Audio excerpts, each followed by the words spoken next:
നോട്ടുകളിൽ നിന്ന് ഗാന്ധിജി അപ്രത്യക്ഷമാകുമോ? ഇന്ത്യയുടെ ഔദ്യോഗിക കറൻസിയിൽ നിന്നും അധികം വൈകാതെ രാഷ്ട്രപിതാവിന്റെ ചിത്രം അപ്രത്യക്ഷമാകുമെന്ന് CPM നേതാവും രാജ്യസഭാ MPയുമായ ജോൺ ബ്രിട്ടാസ്. മഹാത്മാഗാന്ധിയുടെ ചിത്രങ്ങൾ ഇന്ത്യൻ രൂപയിൽ നിന്ന് മാറ്റുന്നതിനുള്ള ആലോചന പുരോഗമിക്കുകയാണ്.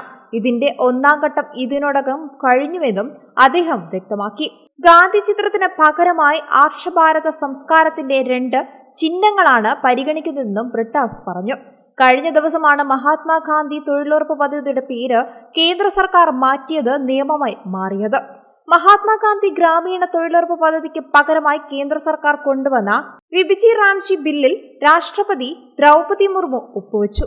ലോക്സഭയിലും രാജ്യസഭയിലും പാസാക്കിയതിന് പിന്നാലെയാണ് ബില്ലിന് രാഷ്ട്രപതിയുടെ അംഗീകാരം ലഭിച്ചിരിക്കുന്നത്. Viksit Bharat guarantee for Rozgar and Ajeevika mission Gramin bill മന്ത്രി ശിവരാജ് സിംഗ് ചൌഹാനാണ് പാർലമെന്റിൽ അവതരിപ്പിച്ചത്.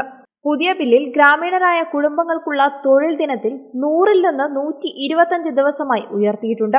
ഇത് വരുമാന സുരക്ഷിതത്വം ഉറപ്പാക്കുമെന്നാണ് കേന്ദ്രം അവകാശപ്പെടുന്നത്.